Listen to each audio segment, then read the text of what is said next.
Hello everyone, welcome to exam दोस्त मेरे बच्चों। और रिसेंट में एक न्यूज आई है बेटा मीडिया पोर्टल्स की तरफ से, जिसपे काफी ज्यादा हल्ला मचा हुआ है। स्टूडेंट्स काफी इसके बारे में बात कर रहे हैं। That is increase registration in the GATE examination. तो किसी ने एनोनिमिटी के सोर्स ने ऐसा बोला है कि गेट एग्जाम में 13% रजिस्ट्रेशन इंक्रीज हुए हैं। ये तो शायद आईआईटी रुड़की के डायरेक्टर ने बोला है। बाकी ये जो एग्जैक्ट फिगर है ये किसी एनोनिमस फिगर ने बताया है। Around 8.37 lakh candidates are registered to appear for exam. अगर दो पेपर का कॉम्बिनेशन ले तो 9.36 लाख होंगे।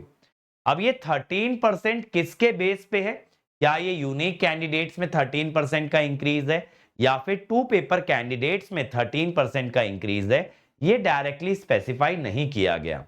तो बच्चों को क्या लग रहा है कि यार बच्चे ज्यादा बैठने वाले हैं एग्जाम के अंदर, तो क्या सर मेरा कंपटीशन इंक्रीज होगा? तो मैं मानता हूं बेटा ऐसा नहीं है। देखिए, आईआईटीज ने क्या किया है कि नए पेपर कॉम्बिनेशन रिलीज किए।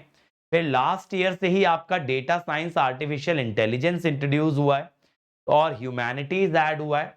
तो जब आप नए पेपर्स ऐड करते हैं, स्पेशली डीएस एआई जैसे पेपर जो कि आज के टाइम में काफी ट्रेंडी ब्रांचेस हैं, तो ऑब्वियसली नंबर ऑफ कैंडिडेट्स थोड़ा तो इंक्रीज होगा ही होगा। क्योंकि क्या हो सकता है, कंप्यूटर साइंस का जो बच्चा पहले गेट को उतना वैल्यू नहीं कर रहा था, अब वो शायद ये सोचे कि डेटा साइंस आर्टिफिशियल इंटेलिजेंस सीखने की एक अपॉर्चुनिटी है जिससे कि आगे मैं इस फील्ड के अंदर करियर बना सकता हूं।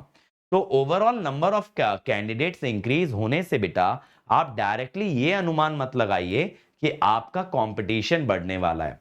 उसका मैं रीजन आपको सिंपल सा बताऊं बेटा।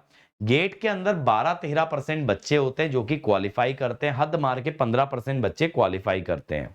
यानी ये 15% बच्चे होते हैं जो 25 नंबर के ऊपर लेके आते हैं या 30 मार्क्स के ऊपर लेके आते हैं।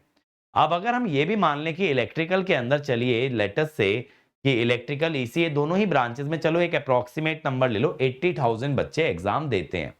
तो 15% उसका कितना हुआ? 80,000 का हुआ 800 इंटू 15, 12,000।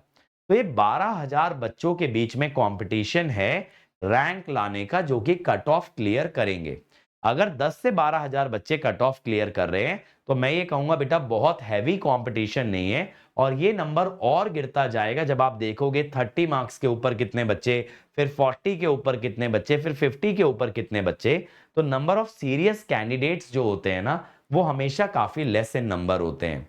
और उन्हीं के बीच में एमटेक की सीट्स का फाइट होता है, उन्हीं के बीच में पीएसयू की वैकेंसी का फाइट होता है। तो ये जो रिलीजेस आते हैं न्यूज हैंडल्स के थ्रू, मीडिया हैंडल्स के थ्रू, पहली बात तो मैं इस चीज को बहुत डिस्करेज करूंगा कि गेट एग्जाम के 1 या 2 दिन पहले इस तरह की न्यूज रिलीज करने का कोई सेंस ही नहीं है। इस तरह की न्यूज अगर आपको रिलीज करनी है तो या तो आप जनवरी बिगनिंग में करिए, दिसंबर में करिए, क्योंकि रजिस्ट्रेशंस तो आपके पास पहले ही आ चुके होंगे, राइट? रजिस्ट्रेशंस क्योंकि फॉर्म को क्लोज हुए काफी टाइम हो गया, तो ये डेटा, ये स्टैटिस्टिक आपके पास पहले अवेलेबल था। बट इस समय पे इस तरह की खबरें आना, न्यूज आना बच्चों को काफी हद तक डिस्ट्रैक्ट कर सकती हैं। और आपका माइंड इस समय पे बेटा एग्जाम से हटके कहीं भी इधर उधर दिशा में जाता है तो वो आपके लिए बहुत डेंजरस, बहुत हानिकारक हो सकता है। इसीलिए मैं कहूंगा इस तरह के न्यूज आर्टिकल्स पे बहुत ज्यादा फोकस ना करें।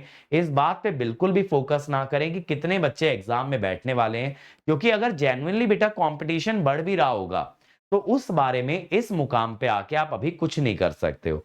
What you can only do, you can only focus on your examination. ठीक है, आप अपने एग्जाम पे फोकस कर सकते हैं, आप अपना बेस्ट दे के आ सकते हैं एग्जाम के अंदर। बाकी कितने बच्चे बैठे और उन्होंने पेपर में कैसा परफॉर्म किया, ये चीज पहली बात तो आपके कंट्रोल के बाहर है।